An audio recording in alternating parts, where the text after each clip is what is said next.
এই বাংলাদেশকে যদি আমরা একটা মদিনা রাষ্ট্র বানাতে পারি, ইনশাআল্লাহ কালকে গাজওয়াতুল হিন্দ হবে। ওটার জন্য রেডি আমরা। পাকিস্তানের কাছে কিছুই নাই, আছে খালি 10টা 12টা পারমাণবিক অস্ত্র, তাতেই ভয়ে কাঁপতে থাকে। চায়না খালি একটু ভয় দেখায় যে আগাইলে কিন্তু সিকিম নিয়ে নিব, আগাইলে কিন্তু চিকেন নেক গিলে ফেলবো। চায়নার ওই ছোট ছোট যোদ্ধাদের কাছে যে মাইকটা খায়, আর আমাদের এখানে দেখা যায় যে সীমান্তর মধ্যে একটা কৃষকও যদি সীমান্ত থেকে দূরেও হাল চাষ করে, ওকে গুলি করে মেরে ফেলা নেই। ফেলানির কথা ভুলে গেছেন আপনারা? আমাদের বন্যা, এরকম কতগুলো মানুষকে সীমান্ত হত্যা করে মারা হয়েছে। আজকে গুগলে গিয়ে সার্চ করে দেখেন কতগুলো মানুষকে বিগত 15 বছরে সীমান্ত হত্যা করা হয়েছে। এখানে আমাদের স্বাধীনতার প্রশ্ন আসে না, এখানে গণতন্ত্রের কথা আসে না, সার্বভৌমত্বের কথা আসে না, না, বরং তারা ক্ষমতার জন্য ওদের কাছে ঈমান বিক্রি করে দিয়েছে। ক্ষমতার জন্য এই উগ্রদের কাছে, উগ্র হিন্দুত্ববাদীদের কাছে ওরা তাদের ঈমান, ওদের আমল, ওদের তাকওয়া, ওদের দিন সব বিক্রি করে দিয়েছে। আজকে ইয়াং ভাইদেরকে আমি খালি একটা নসিহত করতে চাই, আপনাদের জন্য আসা আলোচনা অনেক শুনছেন জীবনে, নামাজ, রোজা, হজ, যাকাতের আলোচনা বহুত শুনছেন আলহামদুলিল্লাহ। এখনো যদি আপনারা নামাজ, রোজা, হজ, যাকাত, তাসবিহ, তাহলিল, জিকির, আজগার, কোরআন তেলাওয়াত, আখলাক ঠিক করা, মুরব্বিদের পরামর্শ নিয়ে চলা, উলামায়ে কেরামের সাথে থাকা, এইগুলো যদি এখনো ঠিক না হয়ে থাকে, তাহলে ভাই আপনাদেরকে আমি একদিন সময় দিচ্ছি ঠিক করার। কয়দিন সময় দিলাম? একদিন সময় দিচ্ছি, আপনি ঠিক করে নেন সব।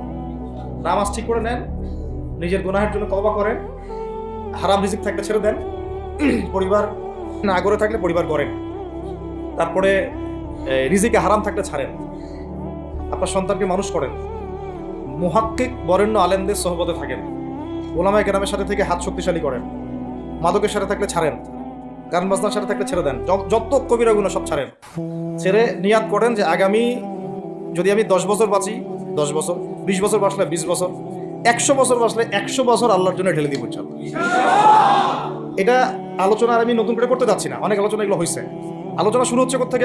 এখন আমাদের কাজ আছে একটা। তো আমাদের কাজ, 1 নম্বর কাজ হচ্ছে এখন পরিবর্তিত বাংলাদেশে কোনো ভারতীয় দালালকে আর জায়গা না দেওয়া। একদম সাফ কথা। বরং প্রত্যেকটা ডিপার্টমেন্টে যেখানেই তারা লুকিয়ে আছে ঘাপটি মেরে, এই প্রত্যেকটা ভারতীয় দালালকে এখান থেকে বের করতে হবে। আমি একা বললে আমি পারবো না, আপনি একা বললে আপনি পারবেন না।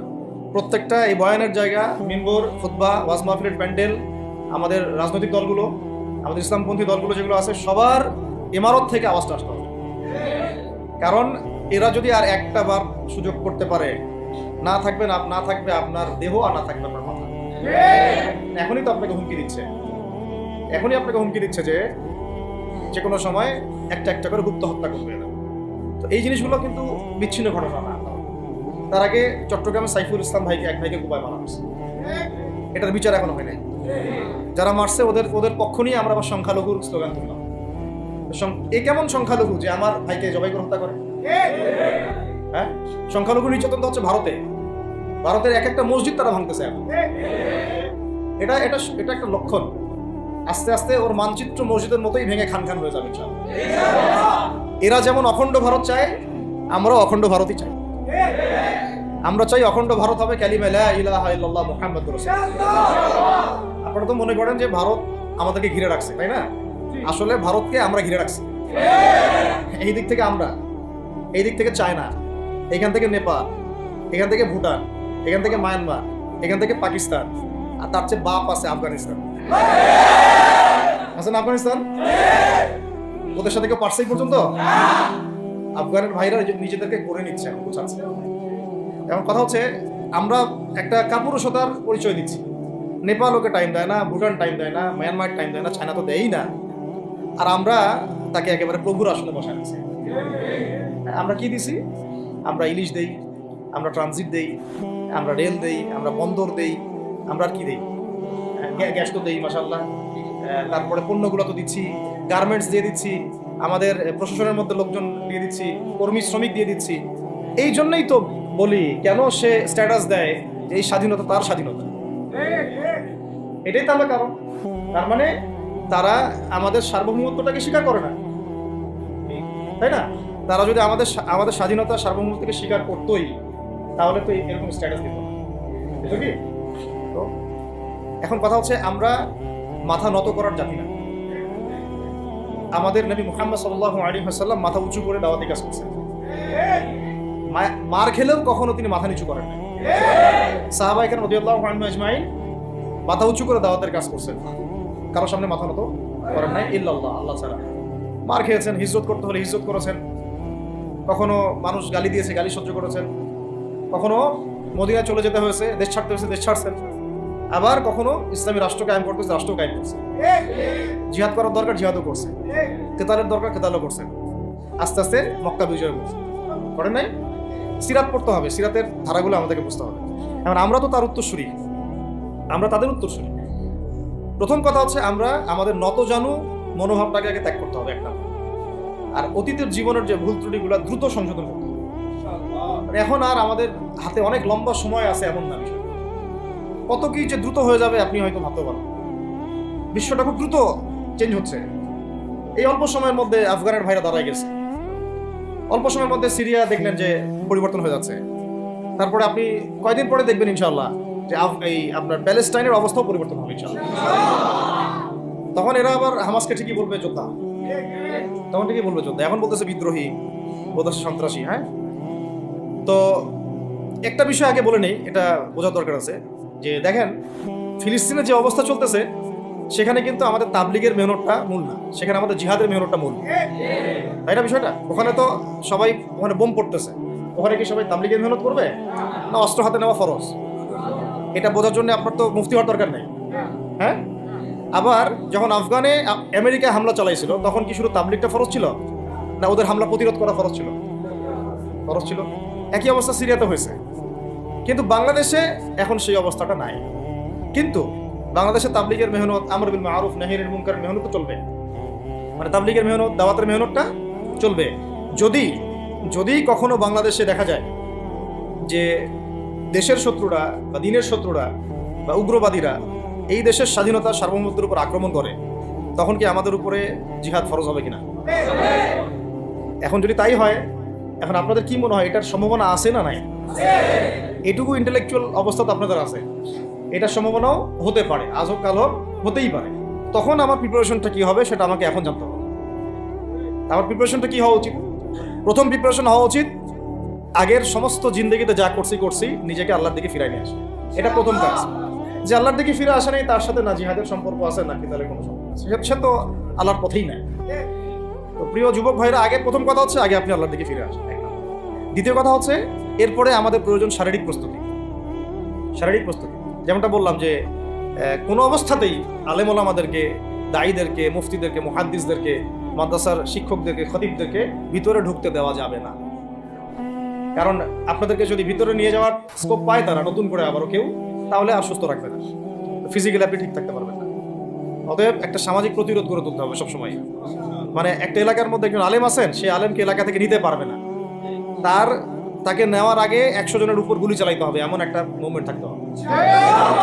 প্রতিবাদ না করলে আপনি বান্দরবনে যান, বান্দরবনের পাহাড়ি এলাকায় গিয়ে কোন একটা পাহাড়ি লোককে উঠাই নিয়ে আসেন, দেখি কত বড় সাহস আছে। আর্মি পর্যন্ত পারে না, কে পারে না? সেনাবাহিনী পারে না, পারে? পাহাড়িরা ওইখানে ঐক্যবদ্ধ হয়ে যায়, ওদের মহিলারা ঝাড়ু নিয়ে সামনে চলে আসে। এই আমাদের বান্দরবনের কথা বলছি। ওখানে যে কুকিচিং একটা ফ্রন্ট গঠন করছে সশস্ত্র বিদ্রোহীরা, ওই অংশটুকুকে নিয়ে একটা মাস্টার প্ল্যান আছে ওদের। ওই অংশটুকুতে তারা খ্রিস্টান রাজ্য বা আলাদা একটা পাহাড়িদেরকে নিয়ে একটা রাষ্ট্র প্রতিষ্ঠা করতে চায়, এটা ওদের স্বপ্ন। এই উদ্দেশ্যে তারা হাঁটতেছে এবং তারা অস্ট্রেলিয়ান ভাষায় কথা বলে। ওখানে তারা পতাকা বানাইছে, মানচিত্র বানাইছে, এমনকি লাস্ট টাইম আমরা ওখানে গিয়ে শুনলাম যে মুদ্রাও নাকি বানাচ্ছে।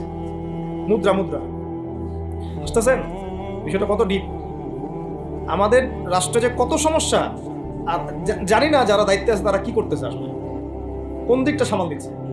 অর্থনৈতিক দিকটা দেখবে না এই পাহাড়ি এলাকার সমস্যাগুলো মেটাবে, নাকি আমাদের মুসলিম উম্মার অভ্যন্তরীণ সমস্যাটা মেটাবে, না শহীদ ভাইদের খবর নিবে, না পঙ্গু ভাইরা যারা পড়ে আছে হাসপাতালে তাদের খবর নিবে? সিনেমা দেখতে বসে গেছে। কোন আক্কেলে সিনেমা দেখেন আপনি? সিনেমা দেখার সময় কোথায়? সিনেমা দেখার সময় কোথায়? এই যে যতগুলো ভাই শহীদ হয়েছে তাদের পরিবারের খোঁজখবর নেওয়া লাগবে না? এবং যতগুলো ভাই এখন হাসপাতালে কাতরাচ্ছে তাদের সঙ্গে হাজার হাজার ছাত্র ভাই, তাদের চিকিৎসা করানো লাগবে না? যত মানুষকে গুম করা হয়েছে ওদেরকে মুক্ত করা লাগবে না? তারাও তো জানে এটা অন্যায়, এবং যারা করে তারাও বলে এটা অন্যায়, জানে যারা করে তারাও বলে এটা অন্যায়। এবং আমাকেও বলেছিল যে আমি জিজ্ঞাসা করেছিলাম যে আমাকে যদি মানে প্রকাশ্য কোর্টে চালান করে দেওয়া হয় এবং জাতির সামনে বলা হয় যে আমাকে গুম করা হয়েছে, এবং এরপর যদি বলা হয় যে আমাকে গুম করার পরে কোনো রকমের নেগেটিভ কিছু পাওয়া যায় নাই তাই আমরা ছেড়ে দিয়েছি, এই কথাটা কি বলা যাবে কি যাবে? তারা বলছে যে না, এটা বলা যাবে না, কারণ এই কাজটা তো মানবতা বিরোধী অপরাধ, এটা করলে তো বললে তো সবাই আবার বুঝে। তো এই হলো অবস্থা। ওখানে আমরা বুঝেছি যে বাংলাদেশের প্রশাসনের দুইটা ভাগ আছে। একটা ভাগ হচ্ছে মারাত্মক রকমের ইসলাম প্রিয় এবং দেশপ্রেমিক, মাশাআল্লাহ, আমরা তাদেরকে স্যালুট জানাই। কিন্তু আপনারা ভুল জায়গায় শ্রম দিচ্ছেন, আপনারা ভুল জায়গায় মেধা শ্রম এবং আপনাদের জীবন নষ্ট করতেছেন। আপনাদের থাকা দরকার ছিল ওলামায়ে কেরামদের সাথে, তাহলে আপনাদেরকে টক্কর দিয়ে কেউ সামনে যেতে পারতো না। আপনারা খালিদ বিন ওয়ালিদ হতে পারতেন আমাদের, আপনারা কিন্তু ওমর ইবনে খাত্তাব হতে পারতেন। ওইখানে ঢুকে আপনারা শুধুমাত্র দুনিয়ার স্বার্থে সব নষ্ট করতেছেন। আমাদেরকে বলা হচ্ছে হুজুর বদদোয়া করিয়েন না, হুজুর ছেড়ে দিচ্ছেন, আমাদেরকে বদদোয়া দিয়েন না আবার বের হয়ে, আমাদের চাকরি এটা, ডিউটি এটা। এক ভাই আমাকে কোরআন এনে দিয়েছিল, নির্জনতা, তো ওখানে নির্জনতার সঙ্গী হচ্ছে কোরআন, কোরআন এবং নামাজ। তো এক ভাই দেখেছে আমি একটু নির্জন, মন খারাপ বসে আছে, একটা কোরআন নিয়ে এসে দিয়েছে, হুজুর কোরআন পড়েন আপনি, মন ভালো হবে। আরেকজন এসে কোরআন নিয়ে চলে গেছে, কোরআন পড়ে ওখানে যদি আপনি আবার উল্টাপাল্টা কিছু করেন, ওদের নিয়ম নাই কোরআন দেওয়া, কোরআন দেওয়ার কি নাই, নিয়ম নাই। তো এই হলো অবস্থা। কথা হচ্ছে যে এই ভাইদেরকে মুক্ত করাও তো তাদের কাজ ছিল। যে ওলামায়ে কেরামদের একজনের উপরে 3টা 4টা 5টা 10টা করে মামলা এখনো চলতেছে, তাদেরকে মুক্ত করা উচিত ছিল না? আর এই পুরো জুলুমের পিছনে যত জালেম ইনভলভ ছিল তাদেরকে আইডেন্টিফাই করে ভিতরে ঢুকানো উচিত ছিল না? হয়েছে সবকিছু? এই জিনিসগুলোর মধ্যে অনেক গ্যাপস আছে। এগুলো যদি এভাবে চলতে থাকে তাহলে আগামীতে আমরা যারা ইসলামিক রাজনীতি করবো বলে চিন্তা করতেছি বা ইসলামকে রাষ্ট্র ক্ষমতা নিতে চাই, আমরাও কিন্তু বেগ পাবো, ভালো রকমের বেগ পাইব। আর বিগত সময় আমরা অনেক ভুল করছি, যেমন মন খারাপ করেন না এগুলো, আমরা ভুল করছি এই যে আমরা ওদের সাথে জোট করতে গেছি, ঠিক আছে, ওদেরকে আমরা ভাই মনে করার চেষ্টা করছি। আসলে এদের সাথে আর কাফেরদের সাথে কোনো পার্থক্য নেই। সেকুলারিজমে যারা আছে আর কুফার যারা, এদের মধ্যে কোনো পার্থক্য নেই। ওই কালিমা পড়া না পড়ার পার্থক্য, তো বাকি আপনার পিঠে ছুরি এরাও মারবো ওরাও মারবো। আর আমি ছোট মানুষ, ছোট জায়গা থেকে বলতে চাই যে আমাদের যে ওলামায়ে কেরামগণ মাঠে আছেন, যে রাজনৈতিক দলগুলো আপনারা মাঠে আছেন, এবার আপনারা কোনো রুটির টুকরার জন্য লড়বেন না, এবার পুরো রুটি নিয়ে লড়বেন। প্রত্যেকে আসনে প্রার্থী দিবেন না, যেহেতু এর বাইরে সিস্টেম এখন অন্য সিস্টেমে যাওয়ার সুযোগ হচ্ছে না, তাহলে পুরো রুটিটার জন্য লড়তে হবে আপনাদের। আমাদের টার্গেট হচ্ছে এখন একটা ইসলামপন্থী সরকারকে রাষ্ট্র ক্ষমতায় নিয়ে যাওয়া, এটা আমাদের একটা প্রধান টার্গেট। আমাদের এজেন্ডা স্পষ্ট, কোনো গোপন এজেন্ডা নাই। আমাদের কি নাই? কোনো গোপন এজেন্ডা নাই। আমরা চাই বাংলাদেশে এখন একটা ইসলামপন্থী রাষ্ট্র ব্যবস্থা গড়ে উঠুক, ইসলামপন্থী সরকার শাসন ক্ষমতায় আসুক। এটার জন্য আপনাদের সবার ভূমিকা আছে। কেউ কথা দিয়ে ভূমিকা রাখবেন, কেউ লিখবেন, কেউ বলবেন, কেউ যেভাবে হোক আপনাকে ভূমিকা তো রাখতেই হবে। কারো বসে থাকার সুযোগ নেই এখন। এই রাষ্ট্রটাকে ইসলামিক রাষ্ট্র হিসেবে গড়ার দায়িত্ব এখন সবার কাঁধে আসছে। আমরা আমাদের জায়গা থেকে বলতেছি, বাকি কাজ কিন্তু আপনাদেরকে করতে হবে। আল্লাহ পাক করার তৌফিক দান করে। আর ইসলামপন্থী ভাইদের আপোষের যে দূরত্ব, এটা কমায় ফেলতে হবে। এই দূরত্ব রাখা যাবে, ইখতিলাফ আছে থাক, যদি আকীদাগত মৌলিক কোনো পার্থক্য না থাকে, আমরা তো ভাই ভাই নাকি? আমাদের চেয়ে কি মানে সেকুলার আমাদের বেশি বড় ভাই? আমাদের চেয়ে কি যে নাস্তিক মুরতাদের আমাদের বড় ভাই? কমিউনিজমে যারা আছে ওরা আমাদের বড় ভাই? এই গণতন্ত্রপন্থী যারা একবারে কট্টর, ওরা আমাদের বড় যিনি ভাই নাকি? আমাদের তো ভাই, সোজা কথা হচ্ছে ইন্নামাল মুমিনুনা ইখওয়া, ইন্নামাল মুমিনুনা, মুমিন যারা মুমিন ভাই, মুমিনে কি ভাই, খালাস। আল মুসলিম আখুল মুসলিম, মুসলিমের ভাই কি মুসলিম, খালাস, এইটুক। মুসলিম আমার ভাই, মুসলিম আমার ভাই। এখন যারা এদেশের রাষ্ট্র ক্ষমতা ইসলামকে চায় না, তারা আমাদের ভাই না। সে যে কোনো নামে আসুক, এক্স ওয়াই জেড, দেখার দরকার নেই। এক্স নামে আসুক, ওয়াই নামে আসুক, জেড নামে আসুক, যারা রাষ্ট্র ব্যবস্থা ইসলামকে চায় না, তারা আমার ভাই না। সোজা কথা। এখন রাষ্ট্র ব্যবস্থা ইসলাম চায় যে ভাইরা আমাদের, ওই ভাইদেরকে একসাথে থাকতে হবে। আল্লাহর কসম করে বলতেছি, ইনশাআল্লাহ যদি এই ভাইরা আমরা একসাথে থাকতে পারি, এর সাথে আমরা দায়ীরা, তালেবে ইলমরা এবং আপনারা তো যুব সমাজ আছেন, আমাদেরকে টক্কর দিয়ে বাংলাদেশের রাষ্ট্র ক্ষমতায় কেউ যাইতে পারবে না ইনশাআল্লাহ। সবাইকে ভূমিকা রাখতে হবে। এখন অন্য আলোচনা, এই আলোচনাটাই বেশি দরকার। অন্য আলোচনা অনেক শুনছেন, এখন বাংলাদেশে দরকার একটা ইসলামপন্থী রাষ্ট্র ব্যবস্থা। এর বাইরে কোনো আলাপ নাই।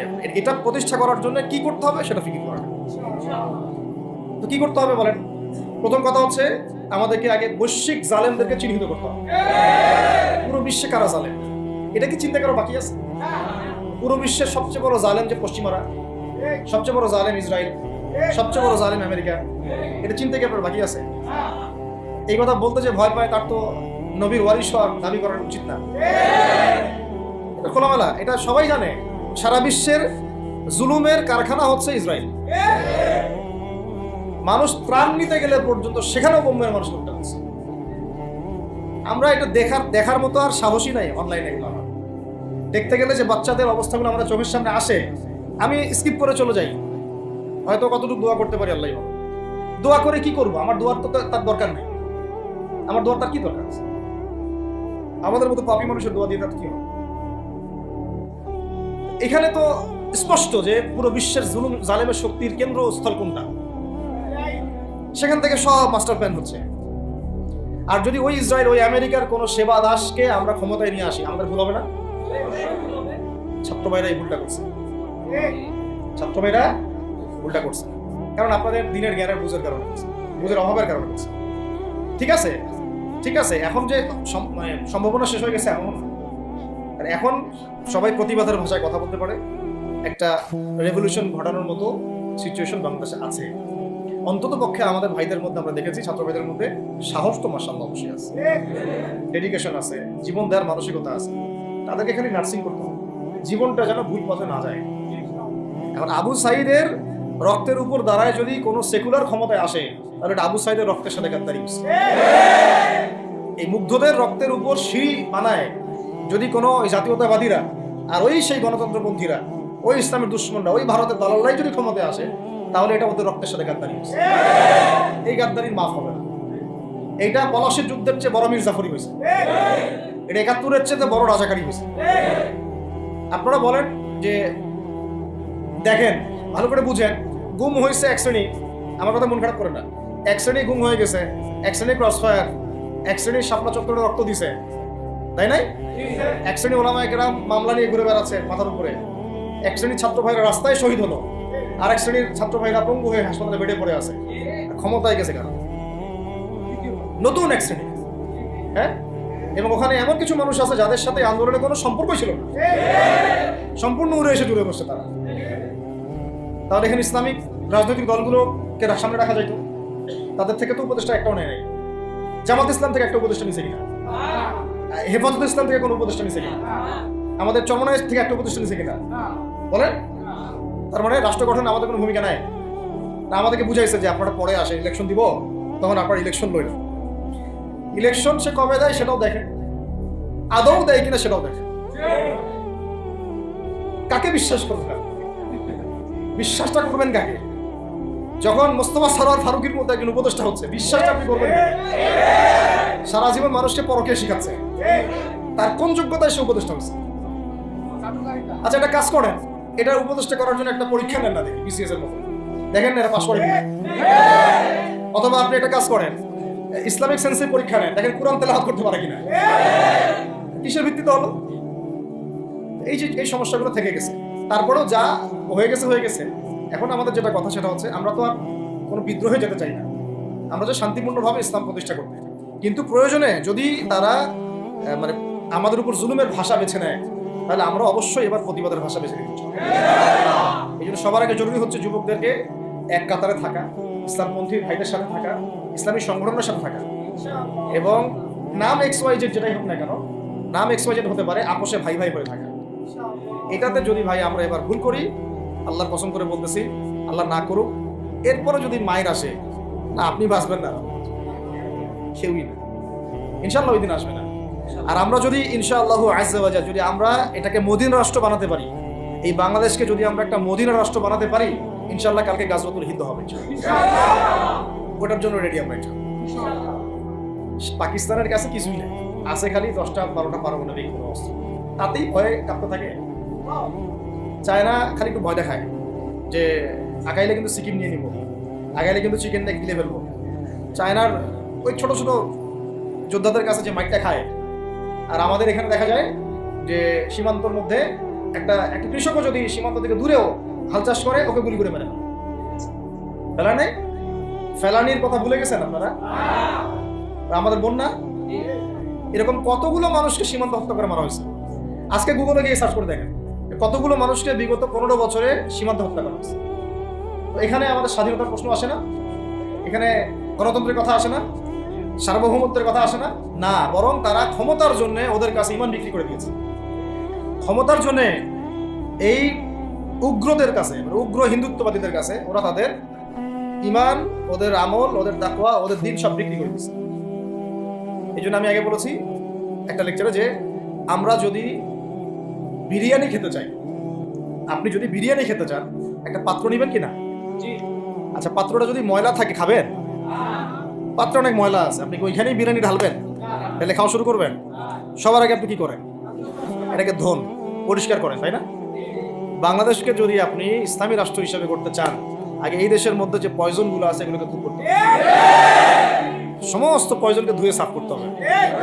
তারপরে এই যে খেলাফা বা শরিয়া বা ইমারত, যেটাই আসুক, ইমারত এক জিনিস, খেলাফা আর এক জিনিস। আমি এক কথায় বোঝাচ্ছি ইসলামী রাষ্ট্র ব্যবস্থা, ইসলামী রাষ্ট্র ব্যবস্থা। যদি ইসলামী রাষ্ট্র ব্যবস্থা তারপরে আসে, জমিন সাফ করার পরে, তখন সেটা সাস্টেইন করতে চান। আর যদি ময়লার মধ্যেই ইসলামী রাষ্ট্র কায়েম করতে চান, তখন হবে উদাহরণটা এরকম যে আপনি এই নোংরা ড্রেনের মধ্যে নেমে গায়ে সাবান মাখা শুরু করছেন, হাততে কোনো লাভ, বরং ওই নোংরাই আপনাকে খেয়ে ফেলবে। ঠিক আছে? ডেমোক্রেটিক সিস্টেমের মধ্য দিয়ে যদি আমাদের ভাইরা ক্ষমতা যেতে পারে, যাক না, সমস্যা কিছু নাই। এটা কতটুকু জায়েজ না জায়েজ, হালাল হারাম সুন্নাত, এদিকে আমি যাচ্ছি। এবং এটা নিশ্চিত তারাও জানে এটা সুন্নাত না, তারাও জানে এটা কি না, সুন্নাত পদ্ধতি না। কারণ রাসূলুল্লাহ সাল্লাল্লাহু আলাইহি ওয়াসাল্লাম দাওয়াতের মধ্য দিয়ে এবং সশস্ত্র যুদ্ধের মধ্য দিয়ে মানে মক্কা বিজয় করেছেন। দাওয়াতের মধ্য দিয়ে তিনি মদিনা রাষ্ট্র কায়েম করেছেন। তারপরে মদিনা রাষ্ট্রকে বেস করে আস্তে আস্তে আরও রাষ্ট্রকে এক্সপেন্ড করেছেন। বদর, উহুদ, খন্দক, খায়বার এগুলো হয়েছে, আস্তে আস্তে মক্কা বিজয় হয়েছে। মূল ছিল আগে মদিনা রাষ্ট্রটা কায়েম করা। তো আমরা যে কোনোভাবেই হোক মদিনা রাষ্ট্রটা আমাদের কায়েম করতে হবে। তারপরে ইনশাআল্লাহ তাআলা দেখবেন, হ্যাঁ, ওই অখণ্ড ভারত আমরাও কায়েম করবো ইনশাআল্লাহ। সংখ্যা দিয়ে কিচ্ছু না, ওদের সংখ্যাকে আমরা ভয় পাই? ওদের সংখ্যাকে ভয় পাওয়ার কিচ্ছু নাই, সংখ্যাকে ভয় পাওয়ার কিচ্ছু নাই। কারণ এই যে কোরআন, আমার সামনে যে কোরআনটা আছে, এটা দেখে একটু খারাপ লাগলো। কোরআনের যে অবস্থা, এটা খুব মনের কষ্ট দিল আর কি। কোরআনটা হবে চকচকা, এটা দেখে বোঝা যাচ্ছে এটা অনেকদিন কেউ পড়েই নাই। আপনাদের বাসার যদি কোরআনের এই হালত হয়, তাহলে আমাদের দ্বারা দিন কেমন হবে না। আপনার কোরআনের হালত হবে এমন যে কোরআনে এক বিন্দু পরিমাণ কোনো ময়লা নাই, প্রত্যেকদিন আপনার হাতের স্পর্শেই ময়লা দূর হয়, তখন এই কোরআন আপনার পক্ষে কথা বলবেন ইনশাআল্লাহ। তো ভাই, কোরআনের কাছে চলে আসেন, আর দেরি করেন না, সময় নাই। আল্লাহ পাক সবাইকে কবুল করেন, আমিন। এই মসজিদগুলোকে কাজে লাগান, এখানে তালিমি বৈঠক চালু করেন প্রত্যেক সপ্তাহে। আমি যদি প্রত্যেক মাসে রংপুরে আসি, প্রত্যেক মাসে সময় দেবেন ইনশাআল্লাহ। আপনারা এখানে ইমাম ঠিক করেন, খতিব ঠিক করেন, এবং ওই যে টিচার ঠিক করেন, করে আপনারা কোরআন শিক্ষার ব্যাচ চালু করেন, কোরআনের তাফসীরের ক্লাস চালু করেন, তারপরে তুলনামূলক আরবি ভাষা শিখেন। মানে এগুলো শিখে নেন তাড়াতাড়ি, সময় নাই এগুলো, আমাদের হাতে সময় কম।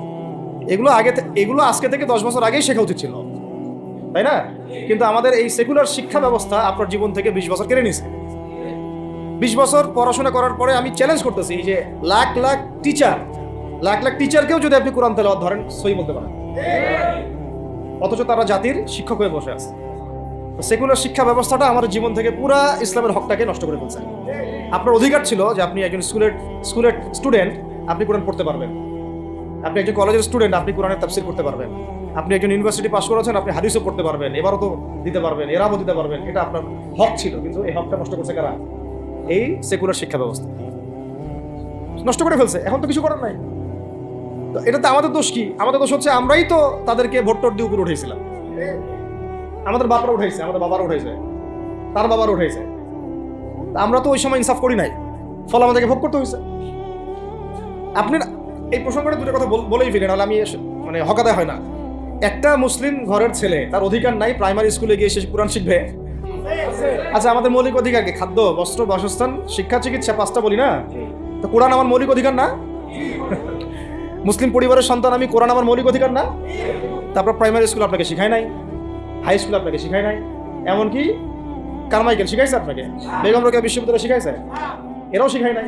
এমনকি বিসিএস ক্যাডার হচ্ছেন কোরআন ছাড়াই, ডক্টর হচ্ছেন কোরআন ছাড়াই, ইঞ্জিনিয়ার হচ্ছেন কোরআন ছাড়াই। এমনকি শিক্ষা কমিশন গঠন হচ্ছে, ওই কমিশনের লোকদেরও কোরআনের জ্ঞান নাই। টকশোতে আইসা আবার ঠিকই পটর করে, কোরআনে পড়তেও পারে না, টকশোতে আইসা পটর করে। এই তো বিগত 10 বছর তো টকশোর বছর ছিল, খালি টকশো, দেখেন নাই? আলোচনা। একটা ন্যারেটিভ তৈরি করা হচ্ছিল, ইসলাম নিয়ে যারাই কথা বলবে এরাই জঙ্গি, এরাই মৌলবাদী, এরাই সন্ত্রাসী।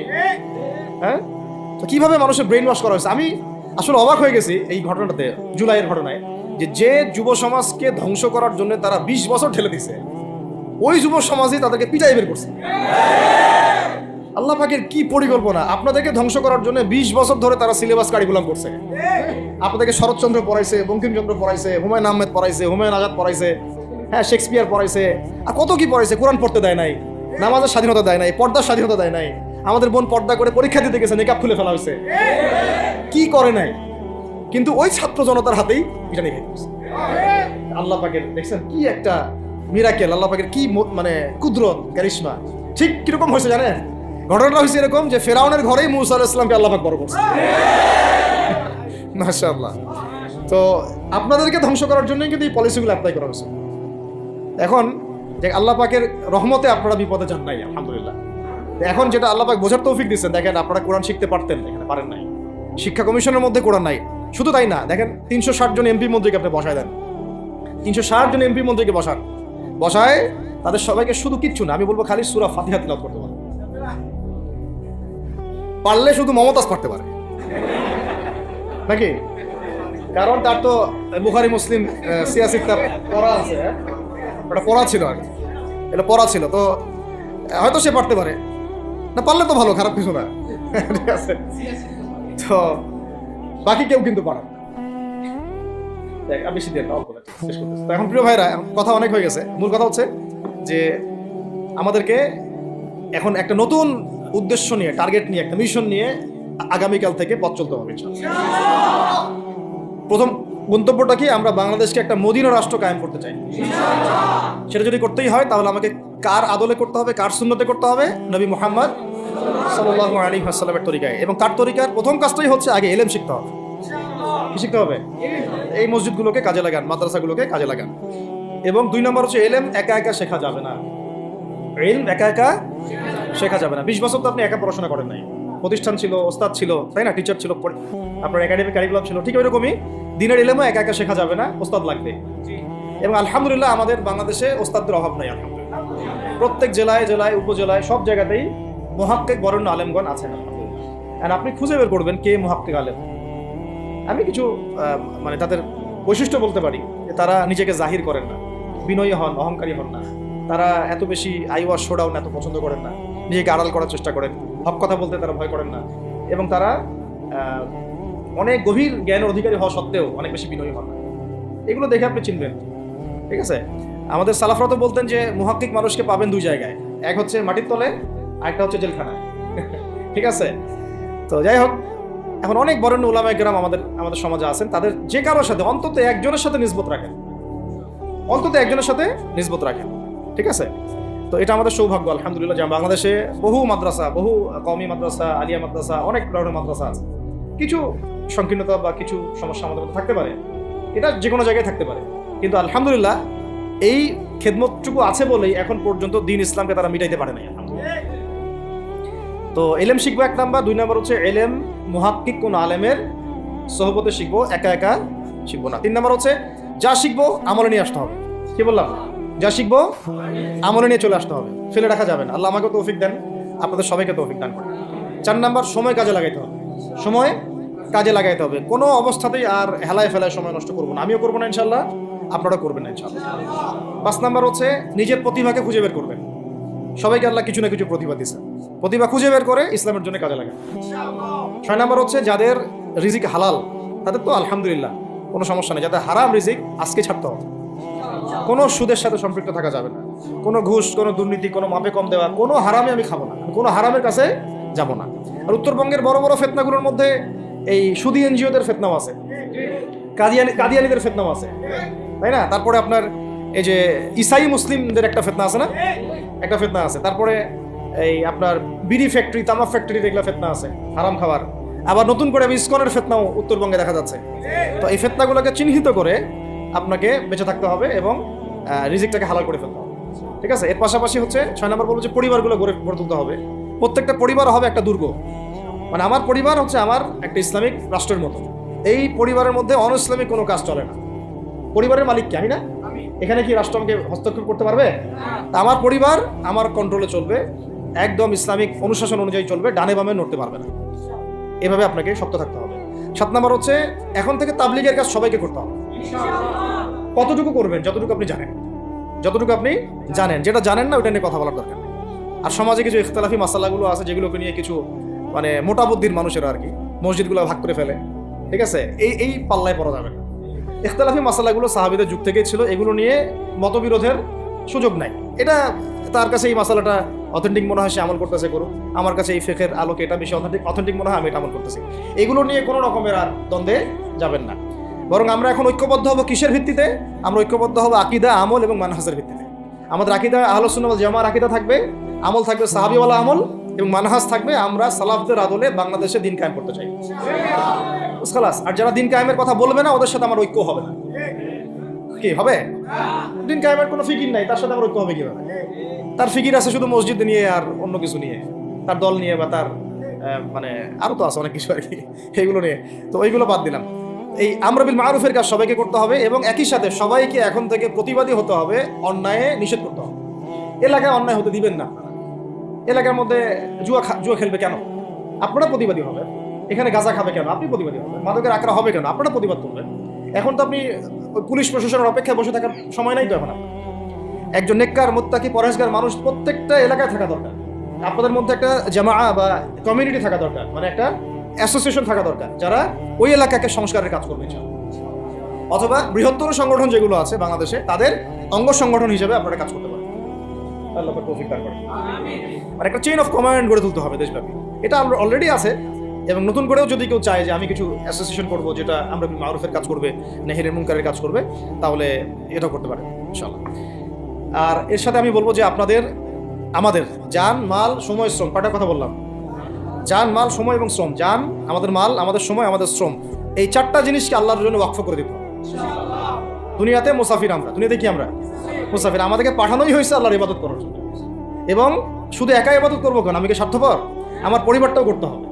এবং শুধু পরিবার কেন করবো, আমার সমাজটাও করতে হবে, আমার রাষ্ট্রটাকেও করতে হবে। কারণ রাষ্ট্রীয় কাঠামোতে ইসলাম না থাকলে আমি সমাজ চেঞ্জ করতে পারবো না। সহজ কথা, সব কথা কিন্তু ওই গোড়াতে গিয়ে ঠেকতেছে। কারণ রাষ্ট্র ব্যবস্থায় যদি ইসলাম না যায়, রাজনীতির মধ্যে ইসলাম যদি না যায়, এবং একটা ইসলামিক শরিয়া ভিত্তিক বা ইমারা ভিত্তিক রাষ্ট্র যদি কায়েম না হয়, এই শব্দগুলো হয়তো তারা বুঝে না।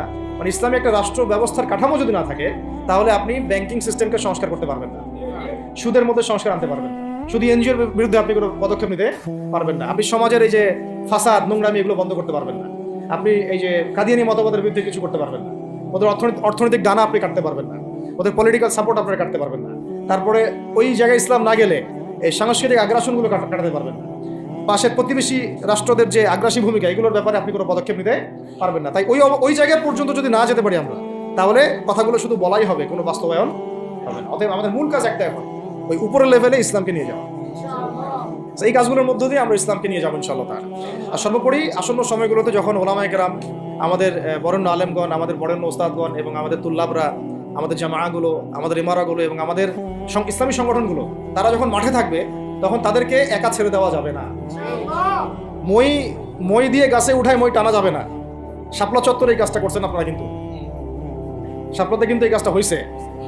ওখানে কিন্তু এতগুলো ভাইয়ের ওখানে শহীদ হওয়ার কথা ছিল না, এত সহজ ছিল না বিষয়টা। কিন্তু কিছু ভাই ছিল ওখানে, আমাদের সাথে প্রতারণা করেছে, মই দিয়ে আমাদের কিন্তু মই টেনে নিছে, আমাদেরকে উপরে উঠে দিচ্ছে। এরপর থেকে তো কত জেল, কত জুলুম, কত মামলা মোকদ্দমা, কত গুম হয়ে গেল শাপলার পর থেকে, হিসাব করেন তো। এবার এই ভুলগুলো আর করতে যায় না, এই মুনাফিকিগুলো আর কেউ করতে যায় না আল্লাহর ওয়াস্তে। আপনারা ওলামায়ে কেরামদের সাথে থাকেন, হাত শক্ত করেন, মই দিয়ে আবার গাছে উঠায় মই টানে নিয়েন না। আমি কি বুঝাতে পারছি? বুঝতে পারি না। অর্থাৎ ওলামায়ে কেরামগণ যখন মাঠে থাকবেন, ইসলামী সংগঠনগুলো যখন মাঠে থাকবে, আপনাদেরকে আমরা পাশে চাই। পাশে পাবো তো ইনশাআল্লাহ। আল্লাহ পাক যেন আমাদের সবার এই আওয়াজকে কবুল করেন। আল্লাহ পাক আমাদেরকে কবুল করেন, আমাকে কবুল করেন, আপনাদের সবাইকে কবুল করেন। আমাদের গন্তব্য একদম স্পষ্ট, হয় খিলাফা না হলে শাহ, হয় খিলাফা না হলে শাহ। ইনশাআল্লাহ তাআলা দুটোর যেটাই হোক না কেন আমরা সফল। আল্লাহ পাক আমাদের সবাইকে এই কথাগুলো বোঝারও আমল করার তৌফিক দান করুন। أقول قولي هذا أستغفر الله لي ولكم ولسائر المسلمين. بارك الله لنا ولكم بالآية الحكيم. إنه تعالى جواد كريم بر رؤوف رحيم.